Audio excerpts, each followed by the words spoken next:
See, vast is a place filled with every wisdom of every subconscious from everything living anywhere, any living thing in every place, and it's all there. But you can't go like I can't talk to my little globes. They're bouncing around, but I can't talk to them because I'm not vibrating high enough to reach them. And then when I do vibrate higher, I vibrate so high they're not here, and I never get a chance to talk to them because I don't know if I can even. Yeah. They come and go. I have no control over my orbs. They do what they want. So I've never been in a position to test that, but I know when I vibrate really high, that every place, everywhere I go, even outside, inside, it doesn't matter, I am lifted. And people will come to you and just, they don't even know why. They have no idea why they're smiling at you. You're like, how are you? I've had Good. that the odd time. Because you're so full of joy and they want it. So it helps to ease their pain, ease their uncomfort. You become a natural conduit for joy, and that is the best healer, right? So the ethers will stay more active when it's something passionate. But if you're really angry and upset and you have a gun and you're shooting people down, they're coming as well to help you with that. So it's keeping yourself in the right place. Yeah. They have no idea about right or wrong, nothing. So the idea is the bars you're making, you're right, they're all in your head.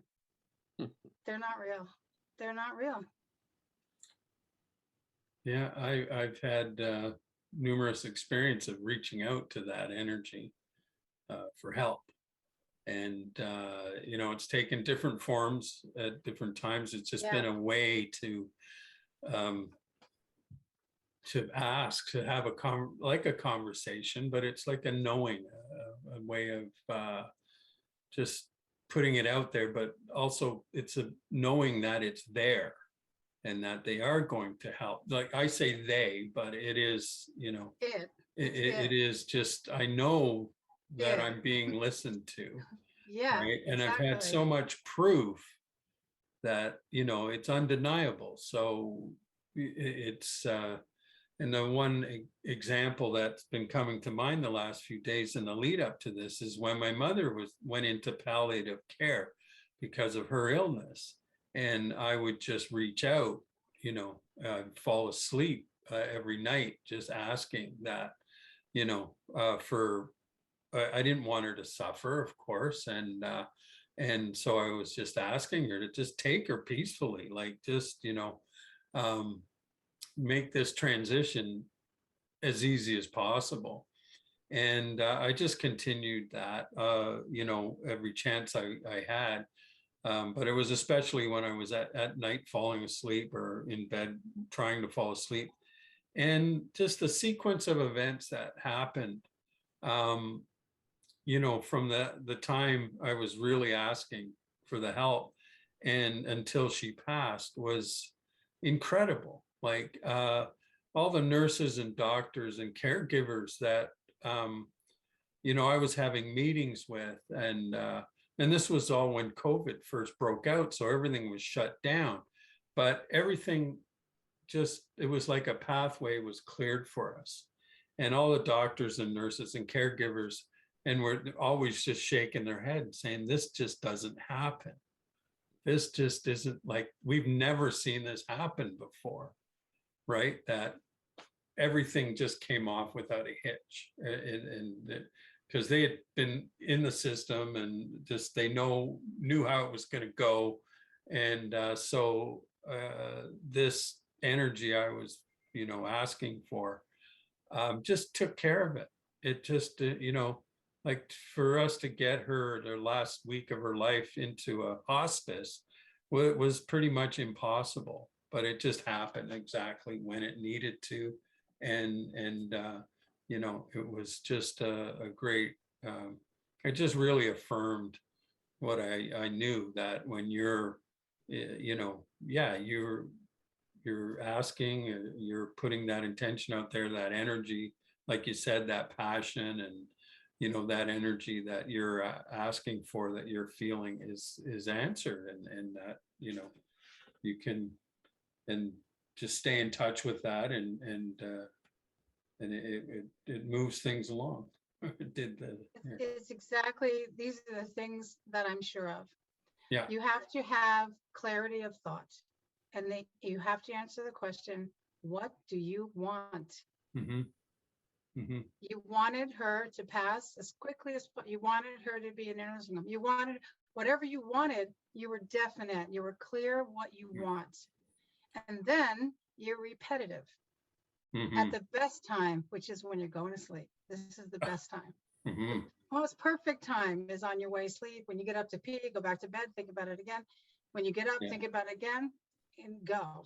Yeah. But first is clarity. You have to have clarity. The second is you have to have passion, desire and passion for whatever it is. You have to have strong, strong emotion for it. And then you have to get off your ass and do something. So if you think it's going to come and help you and you didn't do, no, it's never going to work. So as soon as you have those things in your mind and you're willing to do something towards it, vast will open up and say, here comes the knowledge. You take it, make it your experience and understand it, and that will open everything up. And then that's what happens. And you're just describing exactly what it is. I teach you what it is people do. Exactly. Yeah. Those are all of them.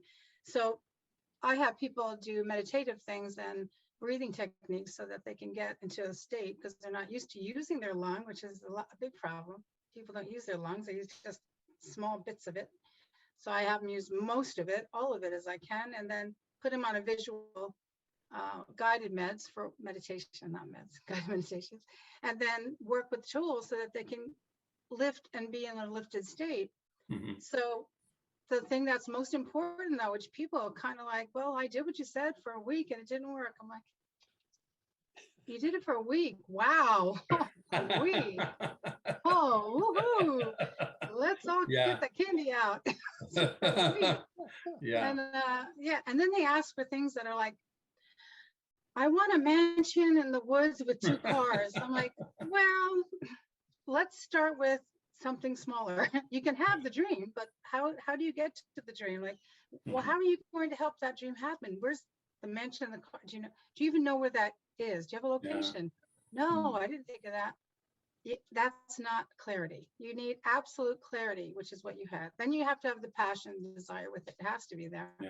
And then you have to make a movement towards it. You have to participate in it's happening. So, but what you want for the future is crazy. Don't think about the future. It's now. This is the present moment is all you have. You have nothing else. Don't stay here and develop from here. Like everything I want is here now. Okay, I need $500 in 2 days. I will have it. Because I always do.